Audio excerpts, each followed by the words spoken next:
So here you see claims that assert the divinity of Jesus by use of these significant Christological titles. And immediately the high priest and the Sanhedrin recognized the blasphemy of what he had said and condemned him to death.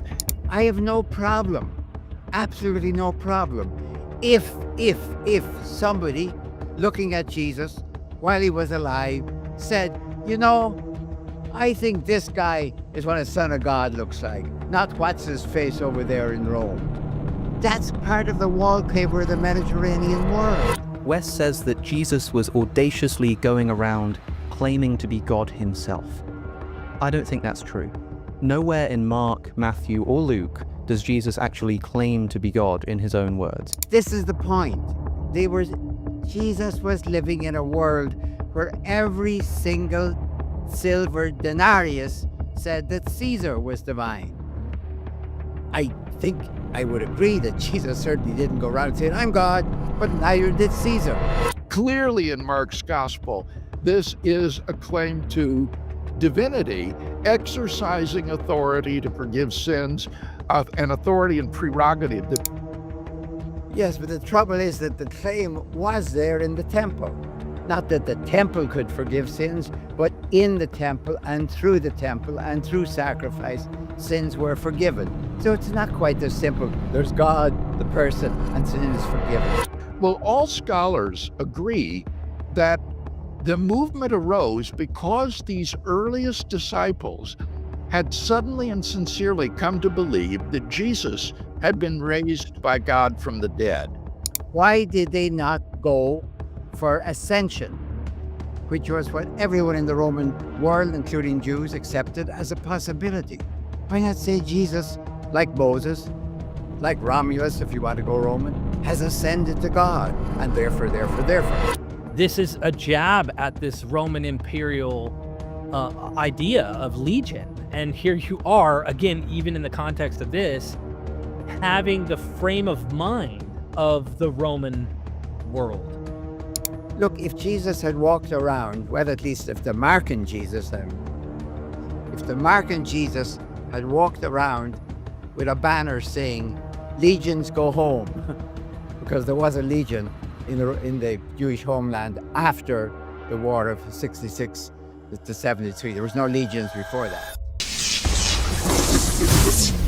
Ladies and gentlemen, welcome back to MythVision Podcast. I have Dr. John Dominic Crossan joining me again here on MythVision. He tells me to call him Dom. How are you, Dom?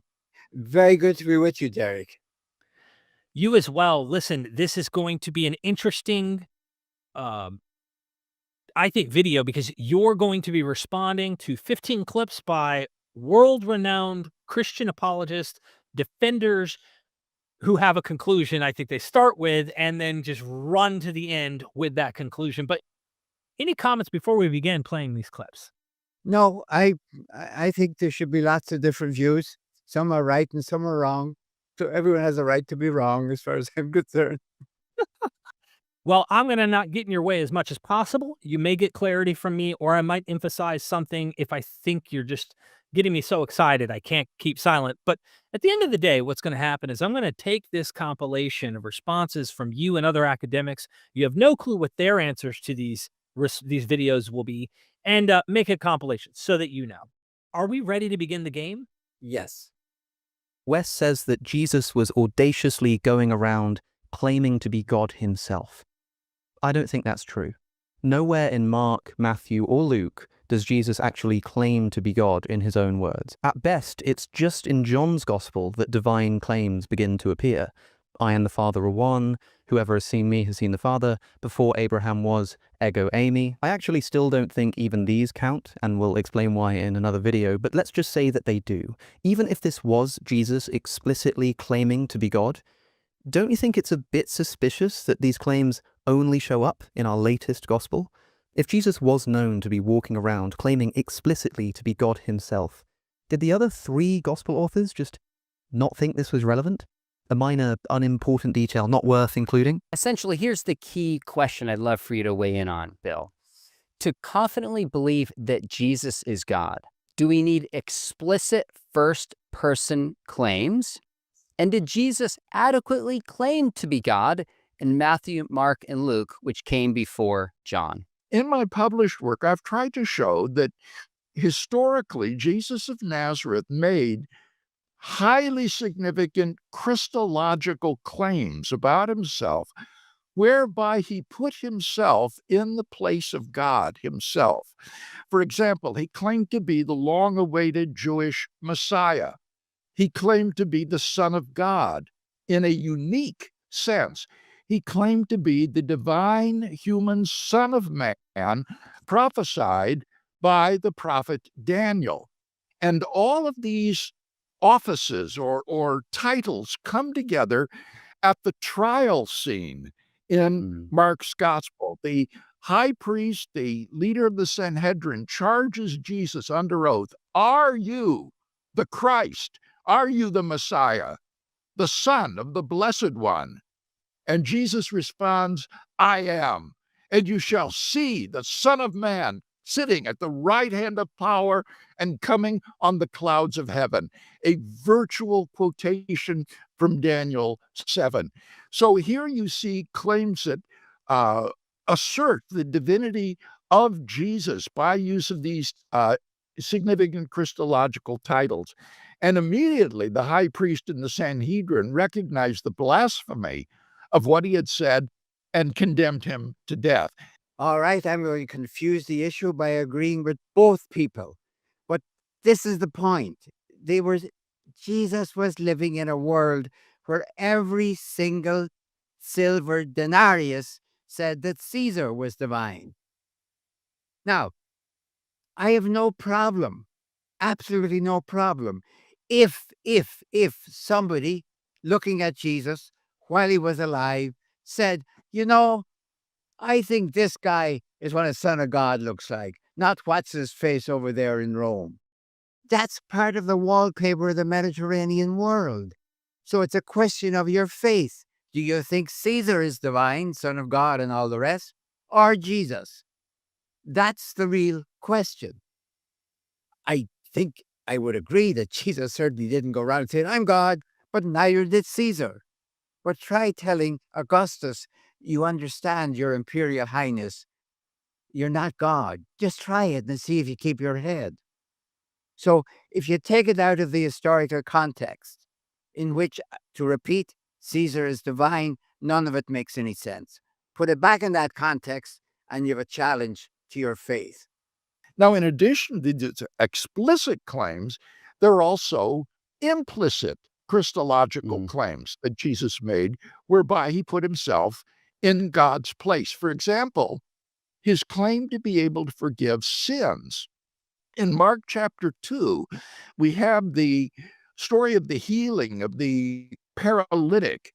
And Jesus says to the man, "My son, your sins are forgiven." And Mark records that those standing about murmured and said, who does this man think he is? No one can forgive sins but God alone." And Jesus, knowing what they're saying, says, "Which do you think is easier? To say your sins are forgiven, or rise, get up, and take your bed and go home?" And he says, "That you may know that the Son of Man has authority on earth to forgive sins." He says to the paralytic, "I say to you, rise, get up, and go home." And the man is miraculously healed. Clearly in Mark's gospel, this is a claim to divinity exercising authority to forgive sins, and authority and prerogative. Yes, but the trouble is that the claim was there in the temple. Not that the temple could forgive sins, but in the temple and through sacrifice, sins were forgiven. So it's not quite as simple. There's God, the person, and sin is forgiven. There have always been intermediaries. And the question, what is the best intermediary for the forgiveness of sins? Is it the temple or is it the Messiah? That's the question. Once again, it's a question of which, not what. I would just add this really quickly before I move to the second one, that I think Mark has a very high Christology. So some of the implicit claims, like even in Mark 1, healing the leper, it's interesting in 2 Kings chapter 5, the king of Israel receives a request to heal Naaman of leprosy, and he says, "Am I God?" There was the sense that only God could heal leprosy. And of course, Jesus does it by his own power immediately without the ritual of Elijah. Go to Mark 2, like you explained, the healing of the paralytic clearly shows. I mean, Michael Bird wrote, he said, Jesus claims for himself an unmediated divine authority that to those steeped in Jewish monotheism looks like absolute blasphemous. You move to Mark chapter 4. Jesus rebukes the winds and the waves, and they immediately become calm. Well, the theme in Psalms is that Yahweh alone controls the sea and other waters. Hence, at the crossing of the Red Sea, we see that portrayed. The Gospels report the disciples saying, "Who then is this that even the wind and sea obey him?" This is reminiscent of the Psalms, "Who is mighty as you are, O Lord." Two more quick examples just to make this, and these are only a few of them, as you know. The demoniac bows down to Jesus. Now, what's interesting in context is he was not showing respect, but fear on behalf of the large number of demons possessing him in the thousands. This army of 2,000 or more demons was deathly afraid of Jesus, and he falls prostrate in an act of worship of a supernatural power, even greater than a legion of demons. And then finally, like you said, these implicit claims come to be explicit in Mark 14, where Jesus claims to be the divine figure, the Son of Man. And I think just to buttress this case, he comes on the clouds, divine status, served by all nations, and will have an everlasting universal kingdom.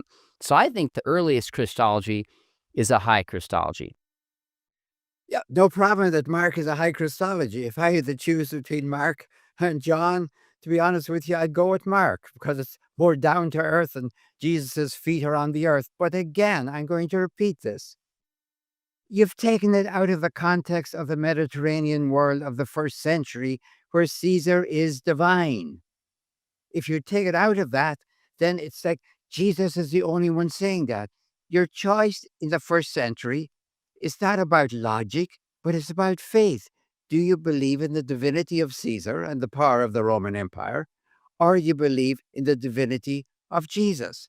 They're competing divinities. You can't let on they're not. That's why Jesus is going to get crucified. Is it also safe to say in the demoniac story that Sean brought up, this is a jab at this Roman imperial idea of legion? And here you are, again, even in the context of this, having the frame of mind of the Roman world. All right, a preliminary question, Derek. You go to the entire Old Testament. Where are the demoniacs? All of a sudden in the New Testament, Jesus is there flooded with demoniacs. Why all of a sudden is Israel flooded with demoniacs in the first century? Because it's flooded with Romans. It's the demonic possession by the Romans. I can't think of anything simpler, as long as we're with Mark, than that Legion story. You have this demoniac who's more powerful than anyone who's ever imagined, and nobody can restrain him. Where does he live? In the cemetery. He's as unclean as you can imagine. Where does he want to go? Into the pigs? And even the pigs can't stand him. They go into the sea. Look, if Jesus had walked around, well, at least if the Mark and Jesus had walked around with a banner saying, "Legions go home," because there was a legion in the Jewish homeland after the war of 66 to 73. There was no legions before that. So I cannot imagine of a more explicit, what term do I want? Dismissive, contemptuous depiction of the Roman power and the Roman legions than that story in Mark. It's not subtle at all.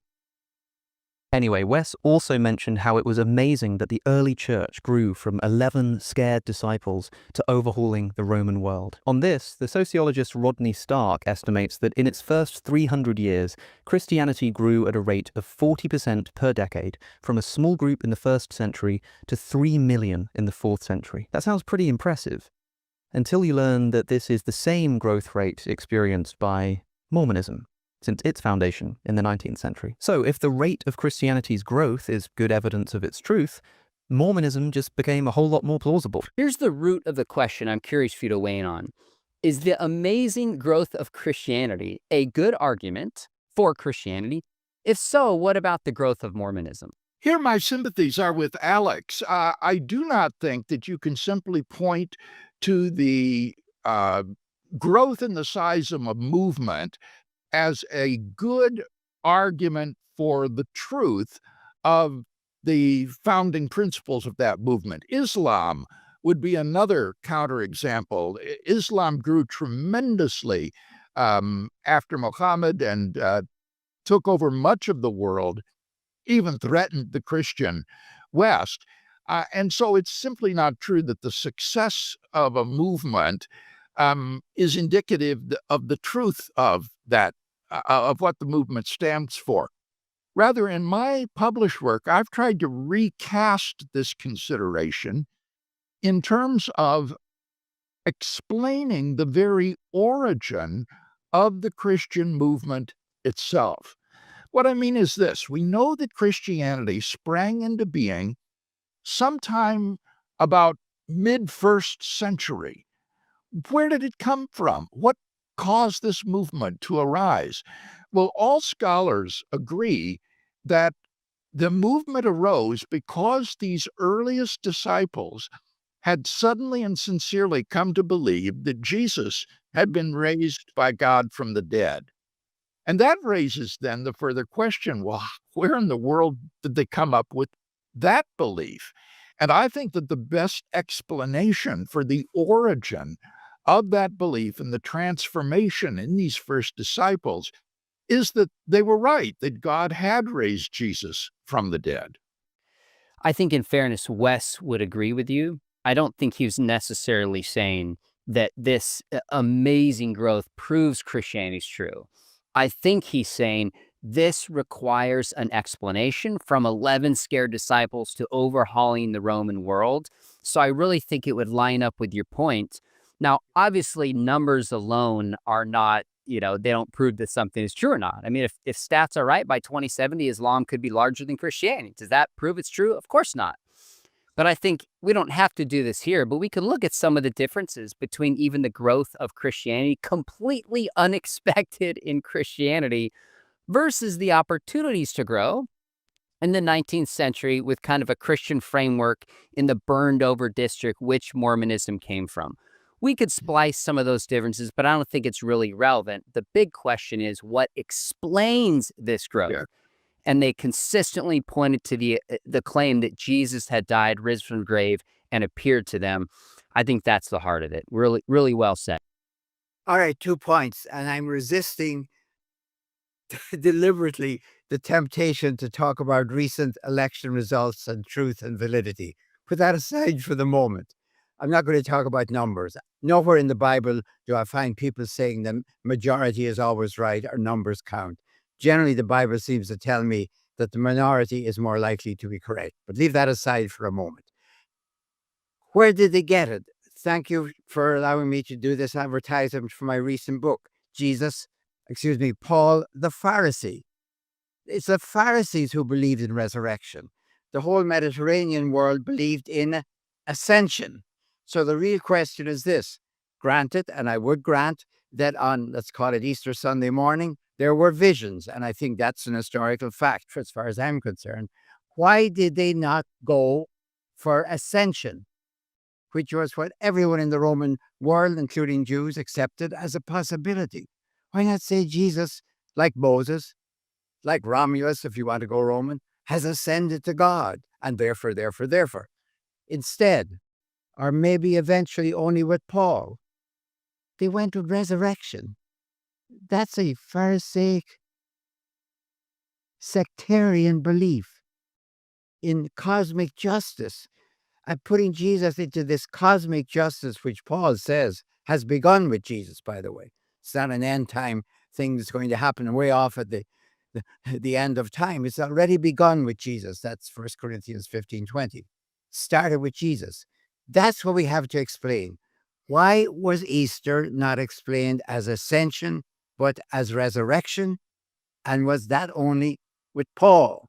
Did it come in first as ascension, like you have in the Transfiguration account, for example, which is clearly an ascension? Jesus goes up and is met by two people already up there, Moses and Elijah. Where did we get resurrection? That's the question. I think we got it from Paul. We actually have 11 eyewitnesses to the Mormon golden plates, whose names and written testimonies we still have today. 3 of those witnesses say that they saw the angel Moroni give Joseph Smith the plates with their own eyes. And even when they fell out with Joseph Smith and left the church, they still continued to assert that they had witnessed these events. We don't have anything like this kind of extant written testimony for the resurrection of Jesus. Kevin Harris and I did a Reasonable Faith podcast on this question recently, and I think the very simple answer is that Joseph Smith and these early witnesses were charlatans. I'm sure that Alex would agree with that assessment, that these men were not sincerely mistaken that they had seen the golden plates. Rather, they were just lying about what they saw. I think that is the correct and plausible explanation of this circumstance. But notice that explanation, when you try to carry it over to the first disciples of Jesus, it becomes completely untenable. No scholar today would support the old deistic theory that the earliest disciples stole the body of Jesus and then lied about the resurrection appearances. So while this alternative, or explanation rather, is plausible for these Mormon witnesses, I think it would be completely untenable with regard to the earliest disciples of Christ. There's 2 excellent articles and podcasts on this in the Mormon Research Ministry that Bill McKeever's put together.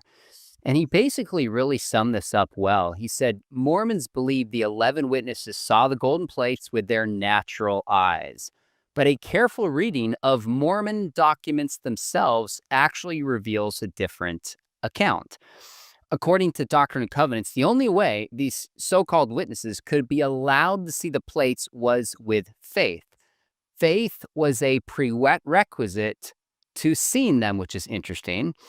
There's deep contradictory evidence, whether it was with their natural or, quote, spiritual eyes, meaning it seems to be the claims were more of a vision than empirically, so to speak. So David Whitner himself said, "We did not touch nor handle the plates." So Bill McKeever concludes, and he has a very careful article. He cites all the early sources themselves. We can link to this. I'd invite viewers to go watch it. His conclusion is, while the 11 witnesses, claimed to have handled what they were told were ancient plates, they did so while the plates were covered up and not visible. If Mormons want to insist that a person can't be considered an eyewitness to the authenticity of the golden plates unless they actually saw them, then there were no eyewitnesses to Joseph Smith's gold plates. I think that really captures it. And as far as I'm concerned, Mormons can speak for themselves on this. I'm not in the least bit interested. No, I'm not interested, really. I don't know enough to be interested. I'm talking about Jesus of the first century, not Mormons. So as far as Jesus goes, just to bring the question back quickly, you notice these 2 apologists are very, very quick to throw dung on the entire religion of Mormonism and their claims and eyewitness testimony and faith-based origins and all of that. But then Dr. Craig will say, when he shifts to Christianity, you cannot bring this inauthentic, charlatan concept or even fabricating eyewitness stuff over here back into Christianity. But we can do this to Mormonism. But we can't. We go here. This has to be authentic. Everyone's sincere. They can't make up eyewitnesses, all of that kind of stuff. Yeah, I will never say that apologists are insincere or polemicists are insincere until I have some good evidence for it. So is it safe to say that as far as eyewitness claims go, uh, when we look at the claims of the New Testament's eyewitness claims, we can look to Roman imperial cult stuff. We can look to other examples of eyewitness claims, can we not? Because they're dismissing Mormonism, but they're not granting. There's so much of this already out there in the time that Christianity is starting. But there's one other thing, Derek, that has not been mentioned. All the major events, whether you think them as fictional or factual in the life of Jesus, are mentioned in the New Testament. So, for example, an artist can find out, how do I depict the crucifixion? Well, go read it. Read Matthew, Mark, Luke, and John. And nowhere in the New Testament do they describe the actual moment of the resurrection. They describe the effects, the consequences, the results, the visions, all of that's all over the place, lots of it. But nowhere in the New Testament is resurrection described. For example, if you were standing at the tomb, what would you have seen that morning before anyone arrived? What would you have seen happening? Why is that the only event, and it is, of course, the major event in the whole story of Jesus' life, that is never described? Do you see a trend? There's a trend that's happening here. The last clip we played, Sean and William Lane Craig, both tried to act like the success of Christianity's growth is unique.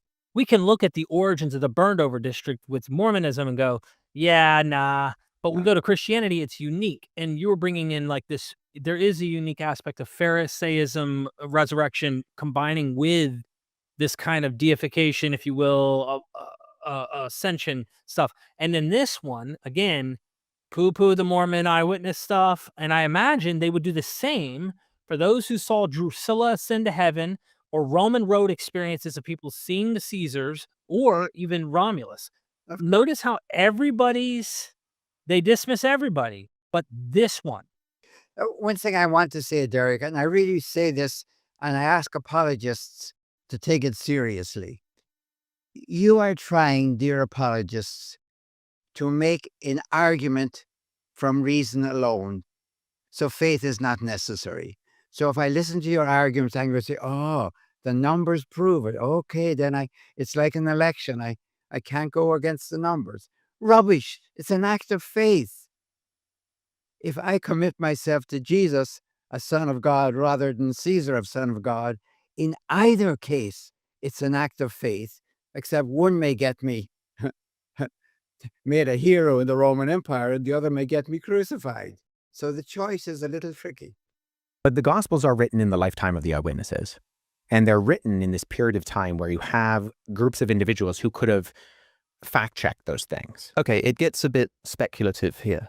Scholarly consensus is that the earliest gospel, Mark, was written around 70 AD. This is some 40 years after Jesus died, and likely after the death of most of the eyewitnesses, given life expectancy in the ancient world. But even if it were written earlier, even if it were written by Mark himself, we're talking about the resurrection here. And notice that the earliest version of Mark's gospel does not contain any descriptions of post-resurrection appearances. It ends with the empty tomb and a disappeared Jesus and suggests that he will appear to people, but it doesn't record those appearances. So even if it's written by an eyewitness, it doesn't report anything about the resurrected Jesus. The most numerous and detailed post-resurrection appearances of Jesus are in the fourth gospel, the Gospel of John. Scholarly consensus states this to somewhere between 90 and 100 AD. What do we make of the lack of the resurrection appearances in Mark? And then the numerous and detailed appearances in John? And then if you like, we can come back to it, but are the Gospels written in the lifetime of eyewitnesses who could have actually fact-checked them?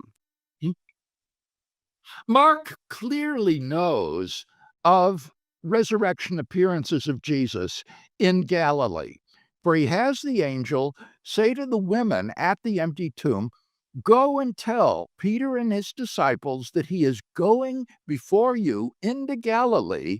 There you will see him." So if Mark's gospel does end at chapter 16, verse 8, Mark doesn't care to tell us the story of that appearance, but he knows of such a Galilean appearance. Now, in Matthew's gospel, Matthew does provide such a story of the appearance to the disciples in Galilee.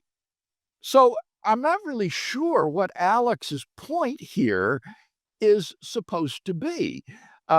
Mark's gospel provides very early testimony to the facts of Jesus' empty tomb, to an appearance of Jesus to the disciples in Galilee, and to the origin of the disciples' belief in Jesus' resurrection. So, what's the problem?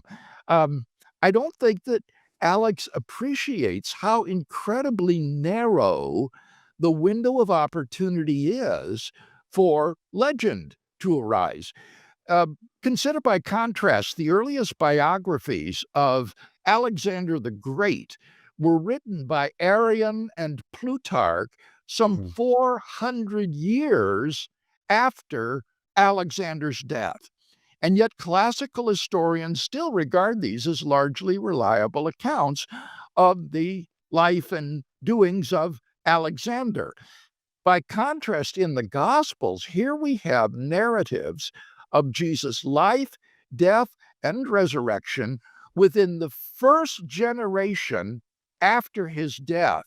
This is far too narrow a window of opportunity for significant accrual of legend in this regard, while eyewitnesses were still alive and the apostles were in control of the testimony of Jesus. Yes, but you have to at least take seriously that in general scholarly consensus, Mark is, as we know, the first gospel, but nobody else seems to have one of their own. Matthew and Luke have to basically, if I use a blunt term, plagiarize Mark to get their story, their basic story. Of course, they play different accounts of Mark, but John, then, is John an independent version? Or do we only have one account, Mark, and then variations on that account, Matthew, Luke, and John? Now, that's not what we have in Roman accounts. So I think it's the stream of tradition has to be taken more seriously. If we had Mark, Matthew, Luke, John, 4 independent eyewitnesses doing their level best to remember how it went, even if there's, mistakes and forgetfulness, of course, that would be a totally different. I think then we trust where they all agree. What we have is a stream of tradition. Nobody else seems to have a story, except copying from Mark. And of course, the Q is simply a collection of sayings of Jesus. So I would ask, we should take the transmission and tradition much more seriously in the gospel foursome. Bill, I'm curious if you have a theory or an opinion about why Mark doesn't explicitly include these appearances. And in part, for me, it's clear Mark 8, 9, and 10, he predicts his death. He has predictions of his resurrection. And my best guess is that Mark is kind of setting this up, saying, now what are you going to do about it? We've made it clear who Jesus is. Now anticipating his appearance, which by the time Mark was written, everybody would have known the story itself. It's almost like a challenge to the readers. What are you going to do with this pending appearance claim that's coming? Do you have an opinion on that at all? I don't have a strong opinion because it is so perplexing that the story just breaks off after verse 8. But I think what you've suggested is not implausible. And it does leave the reader confronted with the question of how he's going to respond to this. But the key point, I think, is the one that you just made, namely, for Mark's readership and audience, they know what he's talking about. This is written ex post facto. So it shows that Mark knows there was at least one Galilean appearance of Jesus, such as Matthew relates. And so you have evidence in the Gospel of Mark for the honorable burial, the discovery of the empty tomb, a resurrection appearance to the disciples and the origin of the disciples' faith. That's the heart of the case for the resurrection of Jesus. I would agree with the positive argument you both made. I'd add a negative one. Mark's whole gospel, as you read through it, is a basic attack on the 12, on Peter, James, and John, and of course, finally, on Judas. So how is he going to end? With apparitions to the 12, to Jesus? I think he knows them. I would agree with you on that. But I think he deliberately avoids them, and therefore, as you said, leaves it open. Okay, where are you in all of this, reader? How significant is the dating of the Gospels for your case for the resurrection? Is it important that we get like Mark in the 40s or 50s, as some maybe try to mark you? If it was in the 70s, would it really not affect kind of the core case that you're making for the resurrection? No, it doesn't. You notice is the way I stated it just now. I said that these narratives go back to within the first generation after the events, which is extraordinary for ancient history. So we can accept that Mark was written around AD 70, Luke, Acts around 70 to 80, Matthew around AD 80. That still is within that narrow time frame that I described. Now, personally, though, Sean, I find the arguments that the book of Acts was written prior to the destruction of Jerusalem in AD 70 to be almost compelling. Oh, wow. It seems to me that the conspiration of independent lines of evidence, all pointing to Acts, having been written before AD 70, is very powerful. And since Luke was written prior to Acts, that would mean that Luke was written then prior to AD 70. And if Luke used Mark, then Mark was written even earlier. And so I think this does push the dates back even further to narrow that window of opportunity for legendary development to an even more impossible narrowness. I'm sorry, I don't believe a word of that. Mark, I think, is written in the throes of the destruction of Jerusalem. That's what chapter 13 is about. Luke Acts, as I see it, was a 2-volume work conceived, written, published, if I can use that word, as a unity before it was separated into what we call the Gospel according to Luke and the Acts of the Apostles. It's a 2-volume work similar to Josephus's Against Appian, with the same links backwards and forwards that you find in those 2-volume works. I cannot imagine for a second that Acts could be before Mark or before the destruction of Jerusalem. I would push Luke Acts, I'm saying it now as a combination, Luke Acts into the beginning of the 2nd century. It's even possible. I respect the scholars who have argued that Luke Acts, or whoever the author is, and certainly not the Luke who knew Paul in say, Philemon, whoever that was, knows Josephus. It's possible. A good case can be made that he already knows the war and the antiquities. One quick point in this, I think Wes Huff's general point is that these are not events that were done just kind of out of the public eye, but these are public events that people could engage and know. And especially if you're right on the dating of Acts, Peter says in Acts 2:22, "Men of Israel, hear these words. Jesus of Nazareth, a man attested you by God with mighty works and wonders and signs that God did through him in your midst, as you yourselves know." That is such an interesting claim that Peter preaches this to his audience. They know it because this wasn't done in private, but done in public. I think that's the root of what Wes is getting at, which in many ways sets Christianity apart from other faiths. Yeah, but the whole thing for me, I don't want to keep repeating it. You've taken it out of the matrix of the 1st century, and then it becomes as if it, excuse the expression, fell down from God. Put it back in the matrix of the 1st century. It's a claim to faith. Are you going to believe in Jesus, the Messiah Christ, or Caesar, the Augustus Sebastos? That's what's going on. That's what explains people getting executed. That's what explains people knowing that this is dangerous stuff. To go with Caesar, oh yeah, that's clear enough. To go with Jesus gets you killed. You've left that whole out, so I don't recognize the matrix you're working in. And I don't find any of these arguments compelling in any way.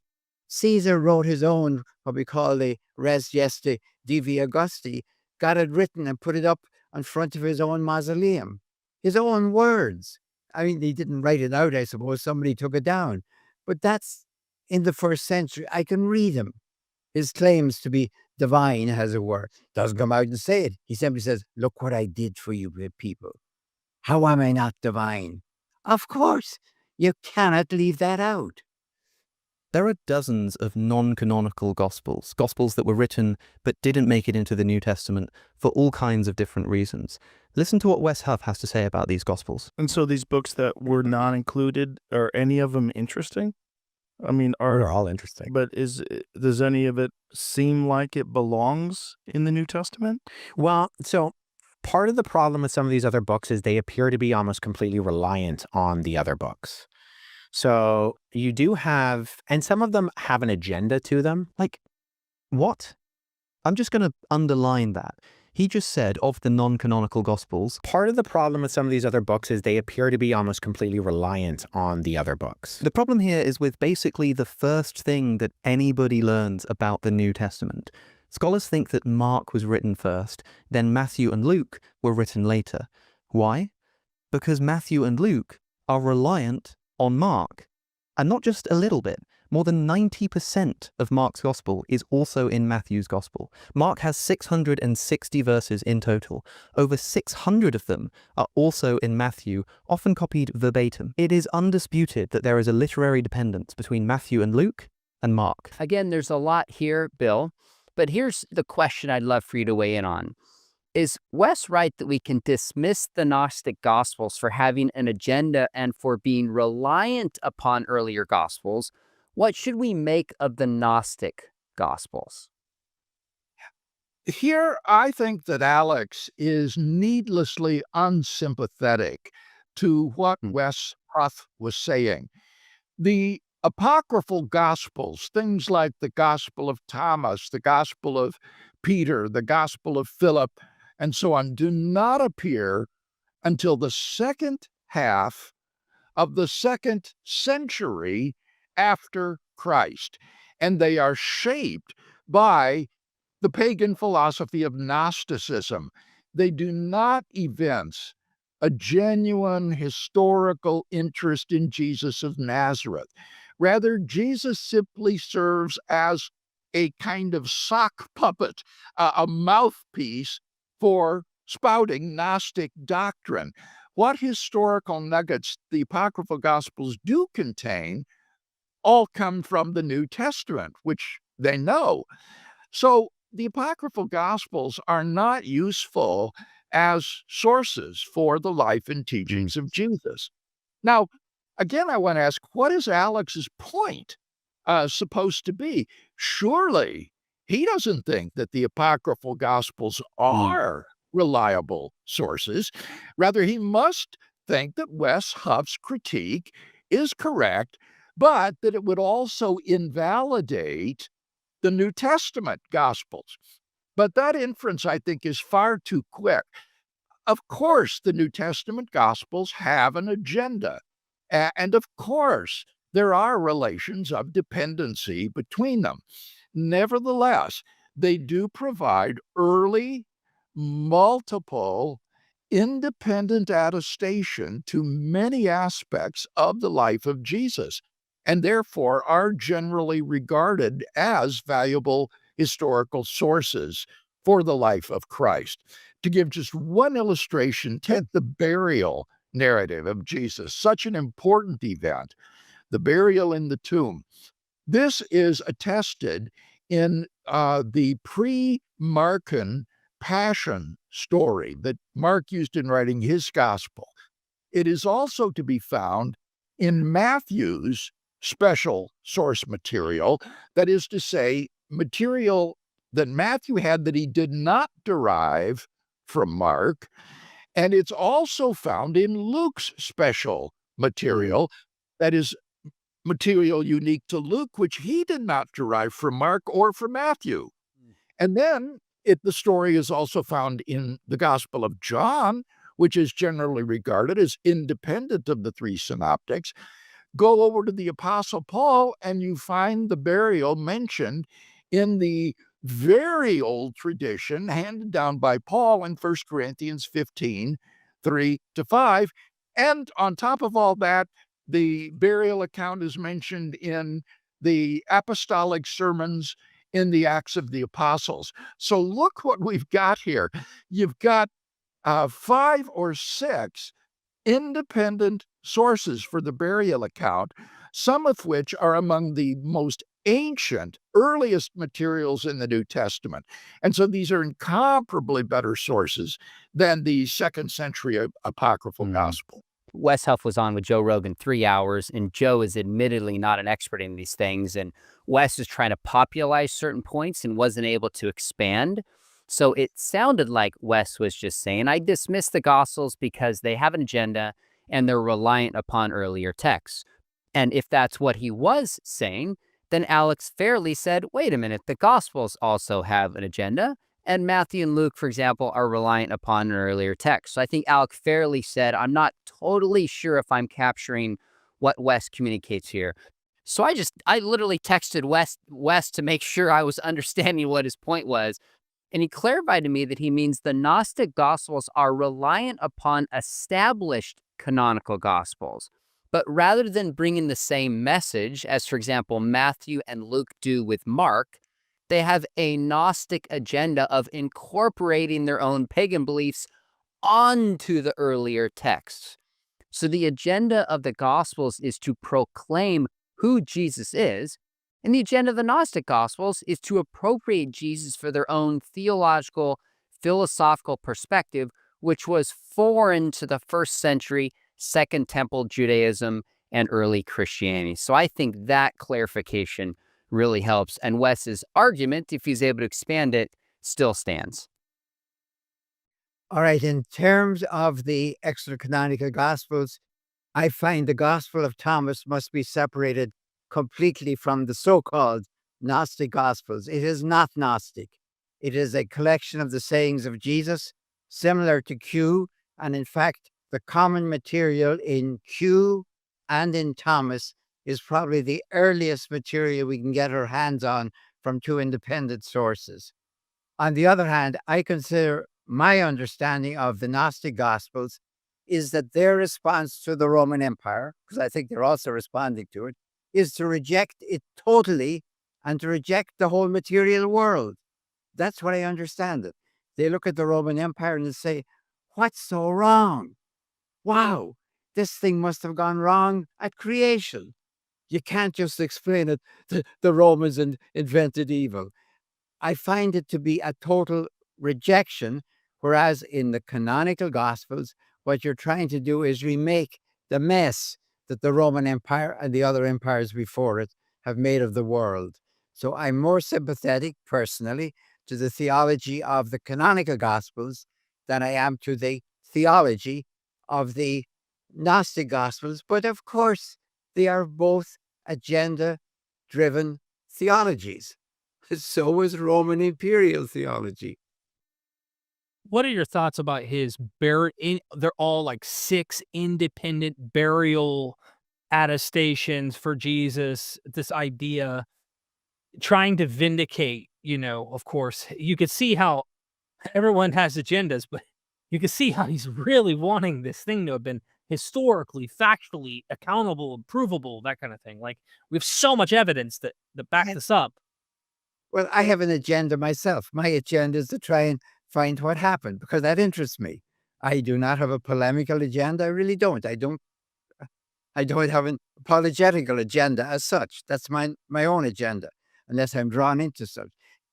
What I noticed was if you look at Mark's account of the burial, then Luke Acts recount of the Markan account, and the John's account, which I think, this is my argument now, I think John's gospel is a retake of Mark's gospel written with Jesus in charge, when I compare the two passions, for example, John reads just like Mark with Jesus running the whole thing instead of Pilate.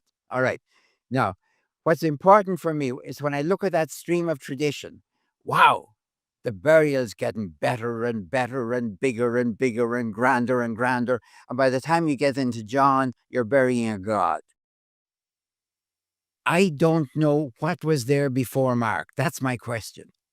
Mark says probably a good Jew, a good pious Jew, not one of us, would have buried him so his body wasn't left there, like happens in Tobit. That's hope. It's not history. That's like somebody saying, surely somebody would have buried our Jesus. I feel it too. You don't want him just discarded as what happened to millions of other bodies in the first century. But hope is not history. We do not know what happened to the body of Jesus. But we do know that unless somebody bribed the guards, the body would probably have been discarded after being left on the cross. That's the awful truth. What that does to resurrection is a completely different theological question. I don't find my faith as a Christian, depending on bodies coming out of tombs or anything else. How do So, you fact check someone coming back from the dead? well, How many people saw his body, right? Paul says that 400 people saw him all at once. 400 people saw the crucifixion. No, saw the resurrected resurrection. Jesus. Yeah, 1 Corinthians 15, Paul says that Jesus appeared to the disciples, and then he appeared to 400 people all at once. Wes gets this slightly wrong, as Paul actually says that Jesus appeared to 500, not 400 people at one time. But this only makes it all the more amazing. 500 people witnessing the physically resurrected Jesus would be an amazing proof of his resurrection. Unfortunately, 1 Corinthians chapter 15 is the only mention we have of this event anywhere. It's not in the Gospels, nor in Acts, nor in any other historical source. So, what do we learn about this event from 1 Corinthians? Nothing. Nothing at all. Paul does write that, quote, he appeared to more than 500 brothers at one time, but that's it. We're not told who these people are, or why they were gathered, or when this occurred, or how Paul learned about it, or how he knows the number of people involved. Paul himself wasn't there. Is this just something that he heard about? From whom? When? We're not told anything about this extraordinary event. There's a lot here again, Bill, but the heart of the question is I'm really curious your take on how valuable, central, and reliable is the appearance to the 500 as cited by Paul in the 1 Corinthians 15 creed. Certainly, it would be very nice to have multiple attestation of this appearance.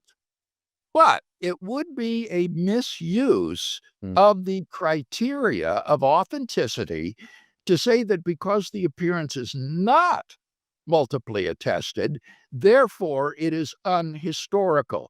The criteria of authenticity, like multiple attestation, dissimilarity, and so forth, can only be used positively to increase the probability of some event. But obviously, being singly attested does not imply that the event, therefore, did not occur. In fact, I think that we have really good grounds for thinking that the appearance to the 500 brethren did occur, because Paul goes on to say of the 500 brethren, most of whom are still alive, though some have died. That shows that this appearance was not just a meaningless cipher for Paul. Rather, he knew the people involved, and he was aware that some of them had passed away in the interim. Paul's mentioning that some of them are still alive can only mean the witnesses are there to be questioned. Now, why don't we have then an appearance or a story of this appearance? Well, think about it with me. The appearance to 500 people at one time would have to take place out of doors. For example, perhaps on a Galilean hillside where thousands of people had gathered to hear Jesus preach, during his lifetime. The Gospels tend to focus their attention on the resurrection appearances in Jerusalem as opposed to Galilee. But a provocative suggestion is that the mountaintop appearance in Galilee, narrated by Matthew, could be the appearance to the 500 brethren. One of the interesting things about Matthew's appearance story is that unlike all the other appearances, which were unexpected and caught people by surprise, is that this one was by appointment. Matthew says the disciples went to the mountain, which Jesus had appointed them to go to, and there he appeared to them. And it was, of course, in Galilee that thousands of people had thronged to hear Jesus. I think it's not at all improbable that 500 people might have gathered with the disciples on that mountaintop to wait for Jesus and to experience this appearance. And so it could be that we do actually have a mention of this appearance story in the Galilean appearance story at Matthew. As a whole, my take is there's multiple appearance accounts. We have different accounts to the women. We have accounts to the two disciples in Luke 24, the Emmaus disciples. We have multiple accounts to the disciples with Thomas, without Thomas, James, Paul, etc. And we have the 500. So it's a piece of a cumulative case, and we can make, I think Alex goes too far in saying, what do we learn from this event? Nothing at all. I think that's too skeptical. I don't think Wes, I think he was just simply citing this as, hey, do we have appearances of Jesus? Here's one example.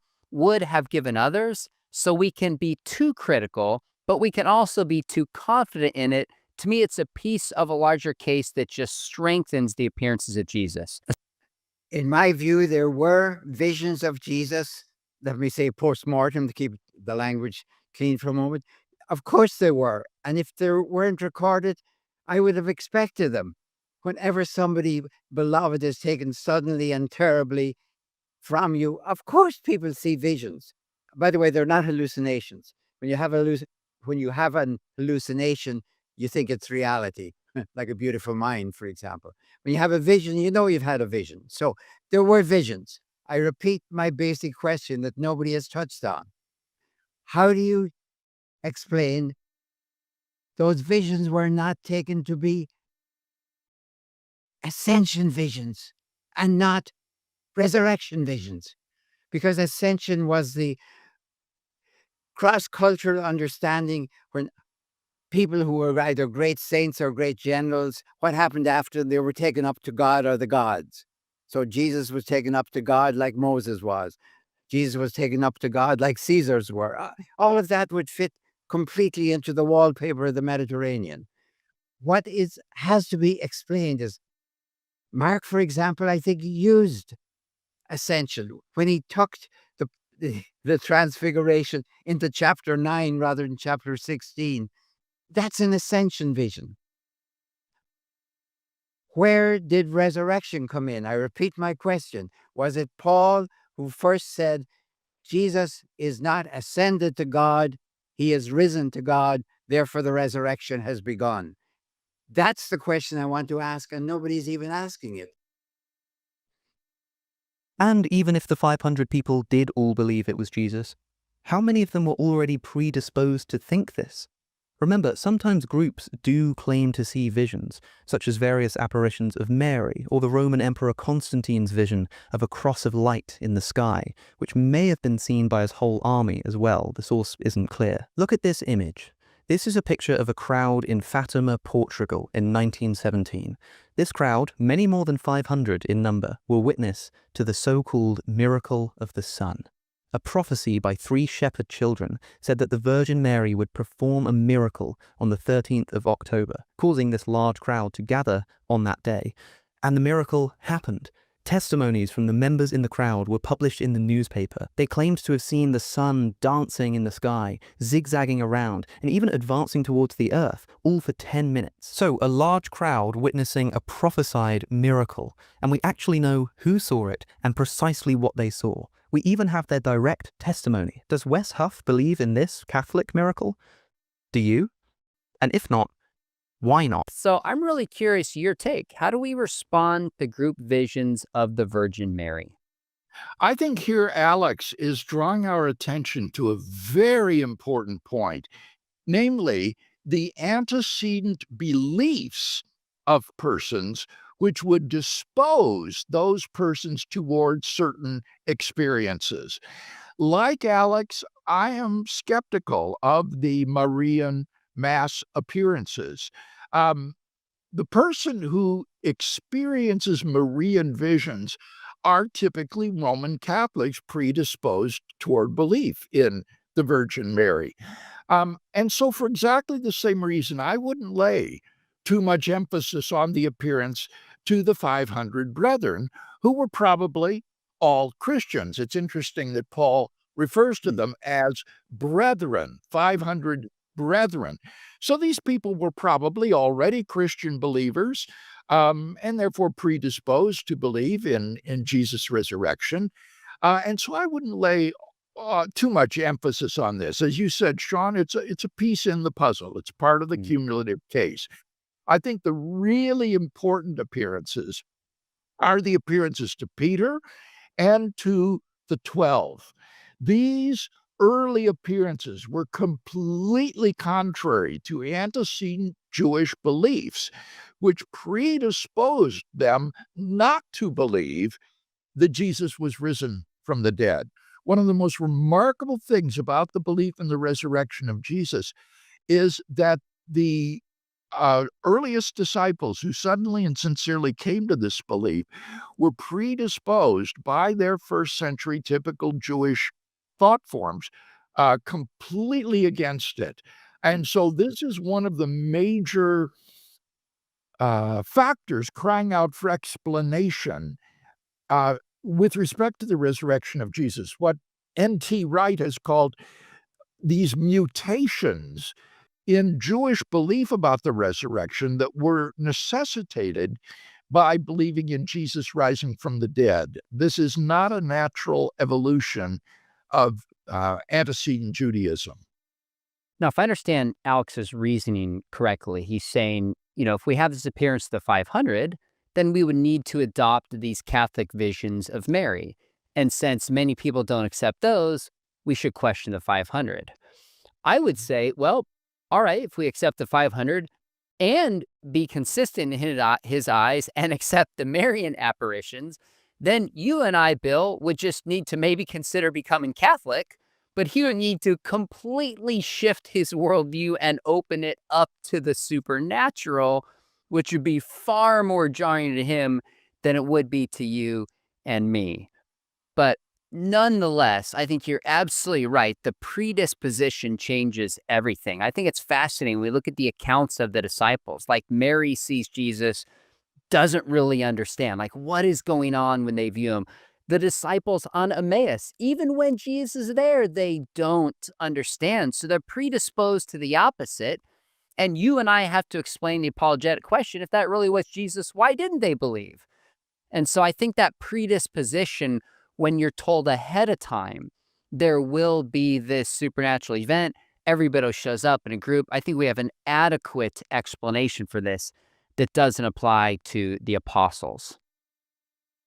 I have nothing to say. I think I'm bored stiff with the 500. Could we get off that and back to something serious?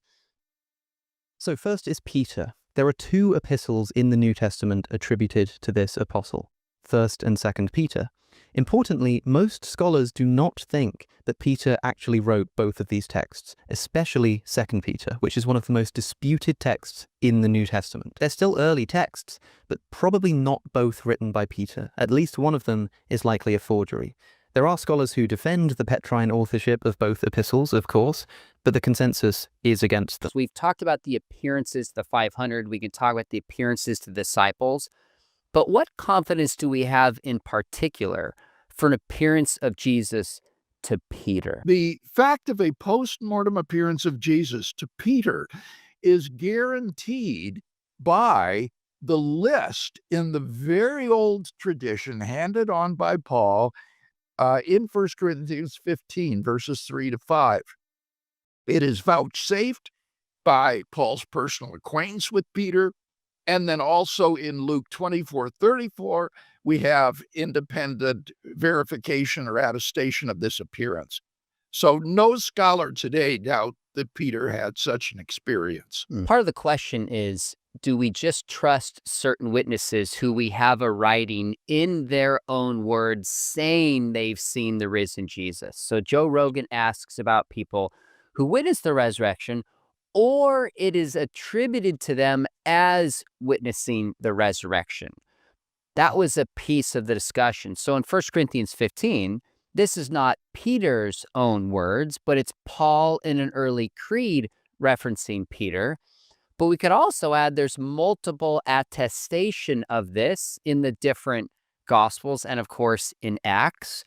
But what's interesting, and this would take us aside here, is that if Mark really does report some of the eyewitness account of Peter, as some of the early church fathers indicate, then in Mark 16:7, it says, tell his disciples and Peter, would be an interesting, at least indication in that direction, that Mark and Peter is just firmly aware and proclaiming that Jesus did appear to him.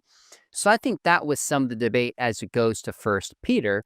But nonetheless, for the reasons that we mentioned, although we don't have Peter in his own direct words saying this, given the early multiple accounts that we had, you're arguing that we are on solid ground confirming that there's early evidence for an appearance to Peter, and Peter believed this. Is that fair? All right. Look, this is unanimous among New Testament scholarship. I remember the skeptical German New Testament critic Gerd Ludemann saying that it is historically certain.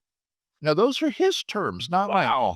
Historically certain that Peter and the earliest disciples had experience of Jesus after his death, in which Jesus appeared to them as the risen Christ.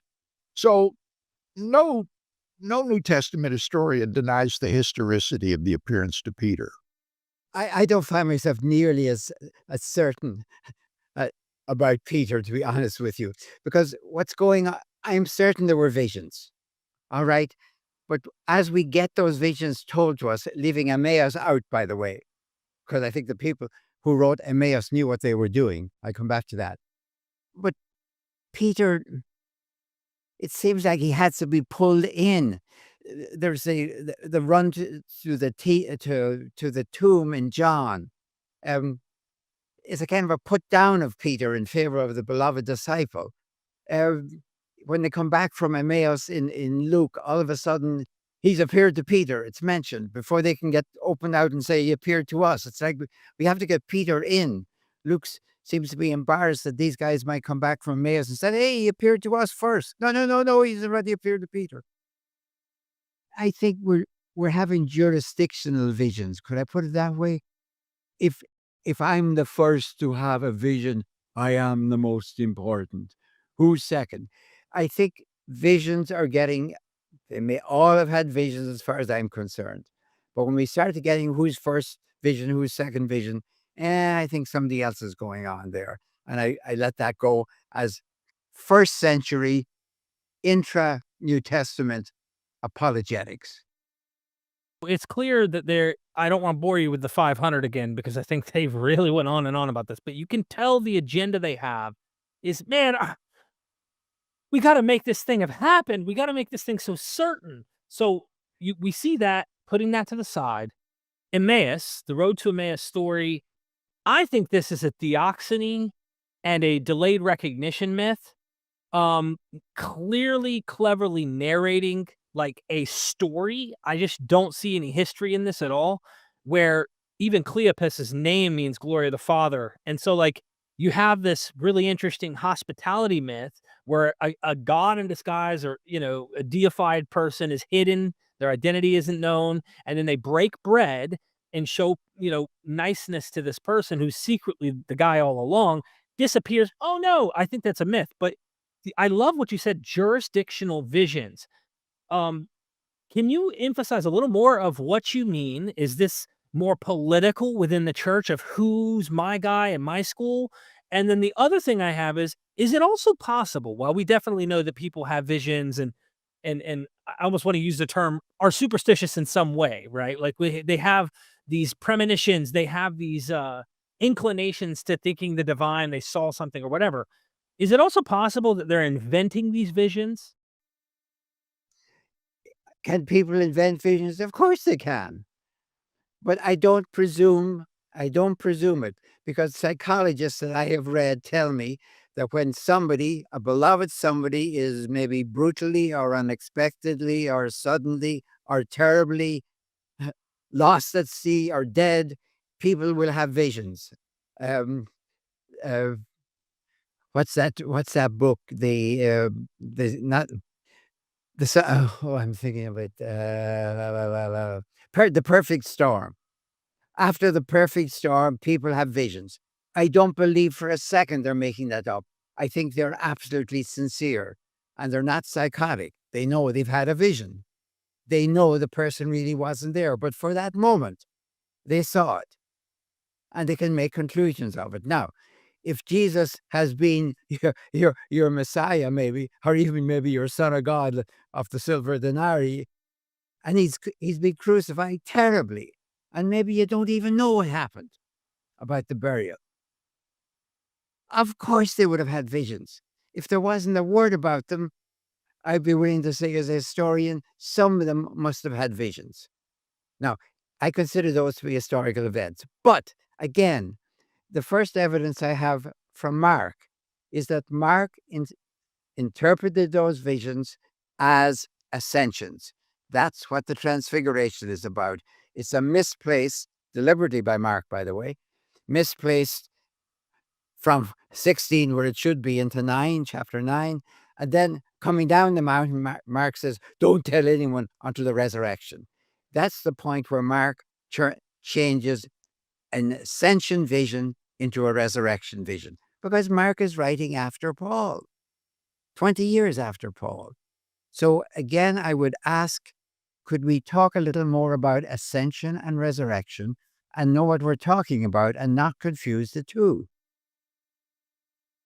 I guess the other reverse following the conclusion of authentic visionary experiences, my friend Richard Miller, well, he likes to flirt with various ideas that they might have even invented propagandistically in the Roman imperial cult, um, eyewitness claims and stuff like that. Of course they did for them. Who was it? Livia. Livia paid a huge amount for somebody who saw what Augustus's spirit. Obviously, his body was being burned on the Campus Martius, so you could see his spirit going up to God. Ascension, by the way, ascension, not resurrection. Ascending to the gods. Now, was he sincere? I don't know. I don't know. I've just had an election, and I don't know how many people who said certain things were absolutely sincere, were doing it just for political reasons. I don't know, and I live with these people. So our ability to tell who's a charlatan in the first century, oh, come on. I want to know, can I tell it in the 21st before I pull it in the first? Second is Paul. There are 13 epistles in the New Testament attributed to Paul, but many of these are also believed not to have actually been written by him. The consensus is that 7 of them are undisputedly his, whereas the rest are contested. Some, like 1st and 2nd Timothy and Titus, are firmly believed to be pseudonymous, written by somebody else. But even if Paul wrote all of these letters, remember what we're looking for here. Remember what Rogan asked. Some sort of a recollection or a writing or something that's attributed to them of being witness to his resurrection. Paul never claims to have encountered the physically resurrected Jesus. Even his conversion story in Acts just describes him seeing a flash of light and hearing the voice of Christ while on the road to Damascus. He never even claimed to meet the risen Jesus in the flesh, which I think is what Rogan is looking for here. Do we have reliable testimony that Paul saw Jesus in the flesh, not just as a vision or a spirit? Well, now, in the Apostle Paul, we have the testimony of someone who claims to have actually been an eyewitness of the risen Jesus. His experience is recounted 3 times in the book of Acts and is confirmed by Paul's references to it in his own undisputed letters. Now, I'm not really sure what Alex means by seeing Jesus in the flesh, since it's the testimony of the New Testament that a resurrection body is radically different than our present mortal bodies. I think that the question is whether Paul saw simply a blinding light and heard the voice of Christ speaking to him, or whether he saw the bodily form of a person who spoke to him. And it's really hard to know exactly what Paul said. The evidence is Mm. not clear. But when Paul says elsewhere in 1 Corinthians, "Have I not seen Jesus, our Lord?" he uses exactly the same language that is used to describe the bodily appearances of Jesus to the other disciples. And so I think it's not at all unlikely. In fact, I'm kind of leaning in the direction of thinking that what Paul saw was the bodily image of a man in that blinding light that was the Lord Jesus. Mm. Now, just for clarification, I think Alex says Paul never claims to have encountered the physically resurrected Jesus. Those are the words that he used. The way I asked it to you is just in terms of seeing him in the flesh. But here's my take, and tell me if you agree with this. Luke recounts Paul's conversion 3 times in Acts, like you said, and indicates there was sound and light. So this is not entirely a subjective internal experience. Right. 1 Corinthians 15:8, Paul says, "Last of all, as to one untimely born, he appeared also to me." So his appearance would have come after the ascension of Jesus and thus had some differences from the other appearances. But Paul believes it was sufficient to place it on the same level and seemingly kind as the other disciples, which leans me towards some kind of bodily appearance that was there, but maybe with not just as much confidence as some of the others. Is that a fair nuance to you? Yes, I think that would be a fair assessment, Sean. It's very clear that Paul regarded this experience on the Damascus Road not as a vision of Jesus. He had visions of Jesus at other times later in his ministry, but this was a unique one-time encounter with the risen Lord on the Damascus Road. And therefore, as you say, he's able to include himself in the list of witnesses to the resurrection appearances with a good conscience. Yeah, please, can we keep Paul and Luke separate, at least to start off? I agree with what you said about Paul. His whole defense is, I have seen the Lord. Whatever you guys, Peter, have seen, I've seen the same. So if you saw bodily, I saw bodily. The same. Luke on the Damascus Road is not Paul. Luke's story on the Damascus Road is that Paul was blinded. You can't see when you're blinded. You can't see. And in fact, he doesn't even recognize Jesus. He says, "Who are you?" He doesn't recognize the voice. What Luke is doing in the Acts is elevating Peter above Paul. Yes, there are the 3 apparitions in 9, 22, and 26. The first time when it happens, and Paul tells it twice. But Peter is the first one in chapter 10 and 11 who gets the message of the Gentiles are in, who tells it, and again in chapter 15 he records it. Luke in Acts is about the ascendancy of Peter over Paul. Scene after scene that happens to Paul happens first to Peter. So if you're talking about Paul, the historical Paul, nothing ever happened to Paul on the Damascus Road, for the very simple reason that he never went from Jerusalem to Damascus. His story starts for him in Damascus. Just to show you, in case I don't know if you caught what they were doing there, but they are starting with the conclusion of John and Luke, like you say, but they're arguing the touch me, feel me kind of appearances that Jesus has in these later gospels, which are extremely fluffed up and more thorough in terms of those appearance narratives. And they're working backwards and trying to say, listen, Alex is saying these are visionary and like lights or a bright light vision. it doesn't appear that Jesus came to him in the flesh, right? So that later Luke John theology that we can call it, these guys are going, oh no, of course, no. Paul says, I have seen the Lord, and therefore this is Luke John type experience, and he's putting himself on par with doubting Thomas and the 12, and therefore he touched the holes in his hands and he ate fish and bread with him.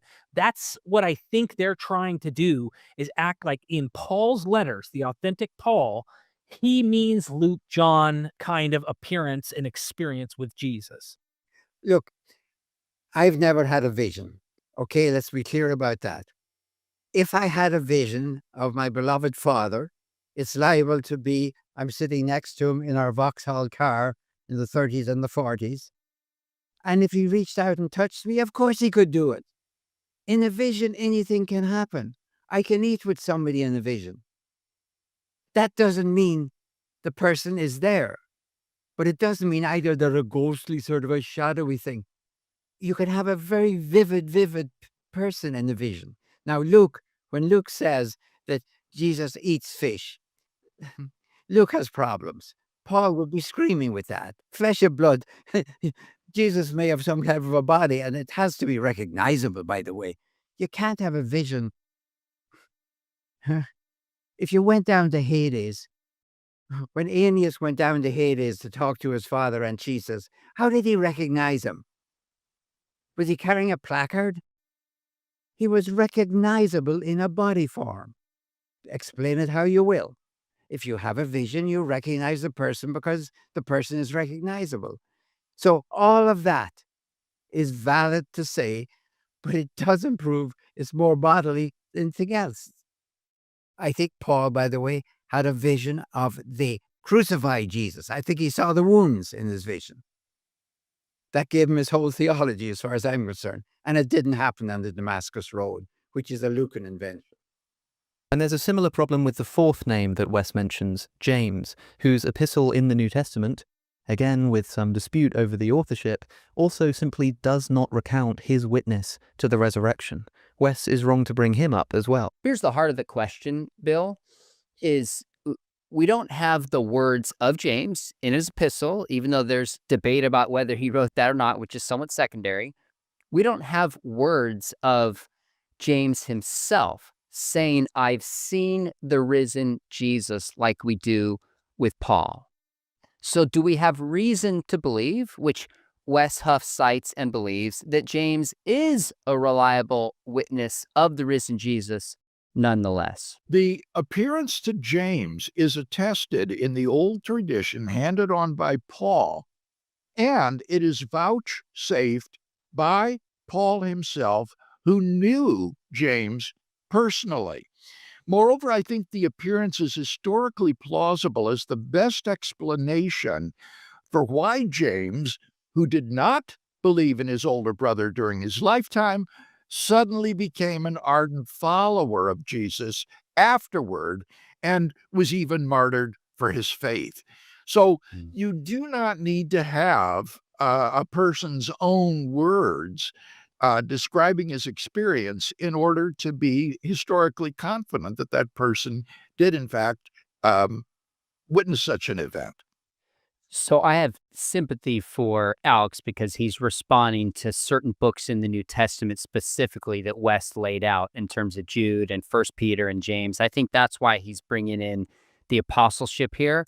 But really, the key point that I think Wes was making, and maybe if he went back and had that conversation again, he might frame it and defend it a little bit differently, is that James is a reliable eyewitness of the risen Jesus, even if we don't have his own words saying that he's seen the risen Jesus.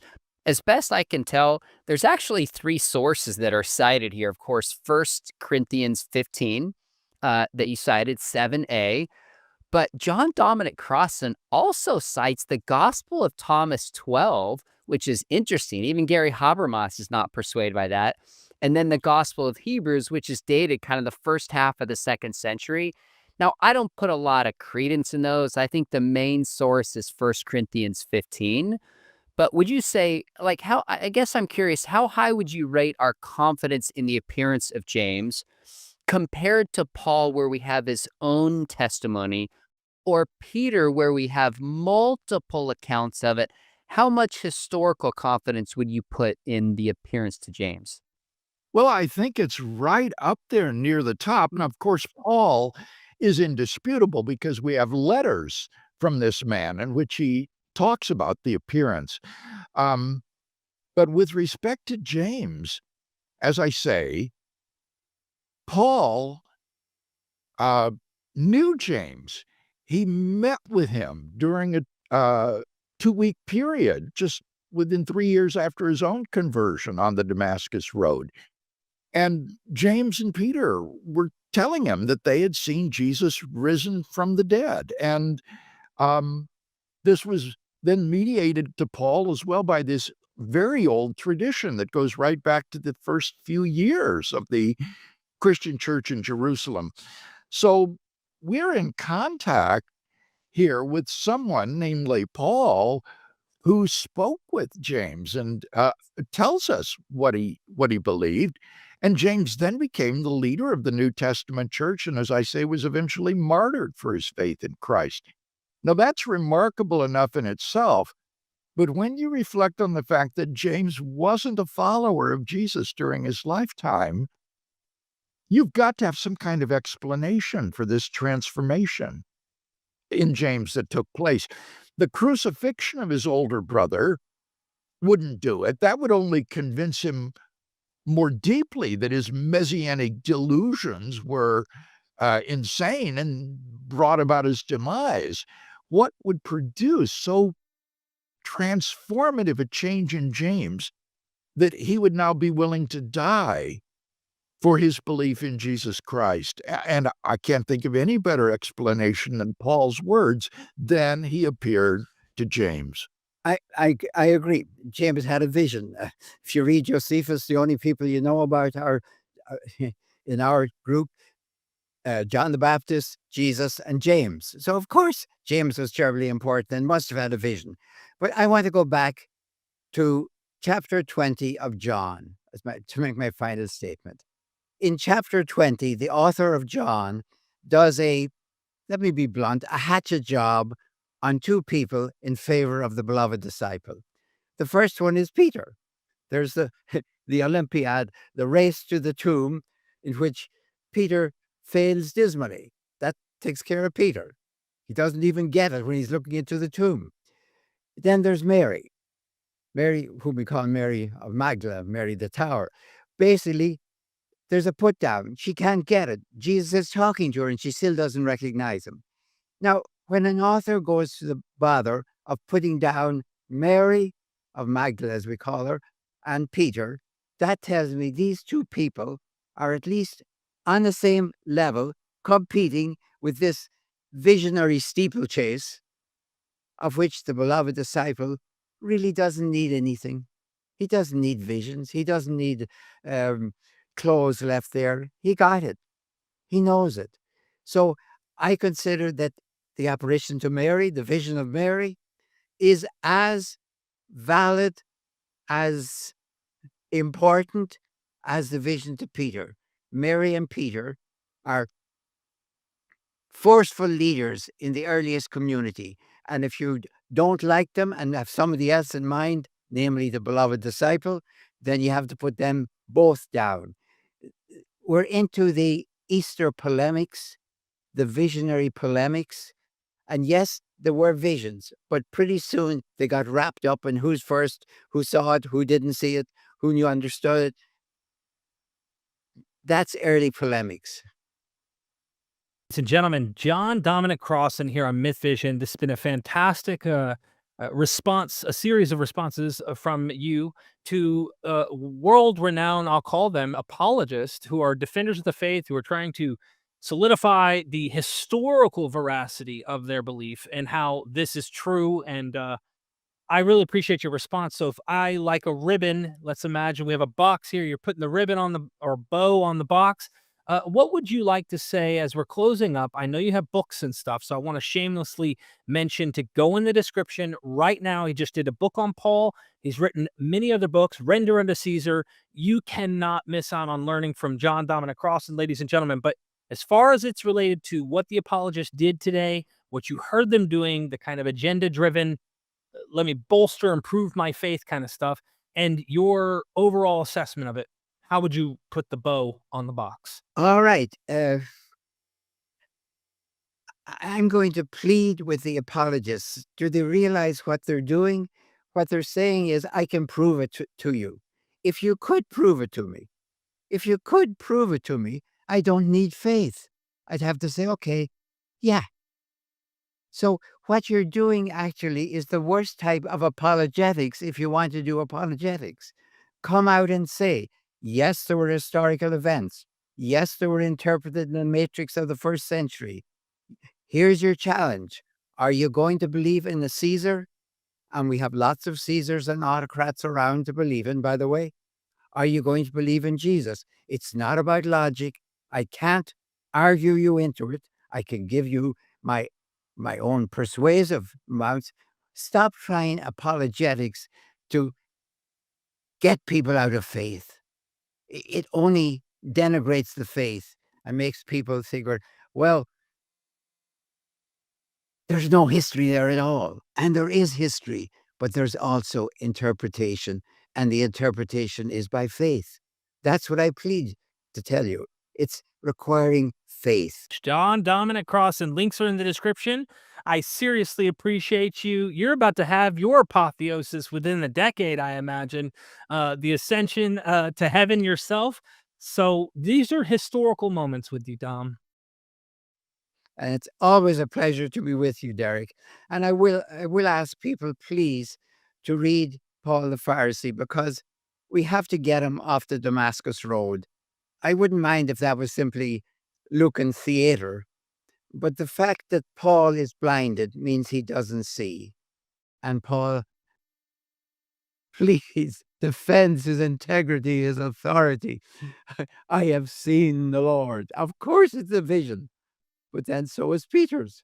So get him off the Damascus Road, get him back into Galatians when he says it's a revelation. All right. Thank you so much. Ladies and gentlemen, never forget, we are MythVision.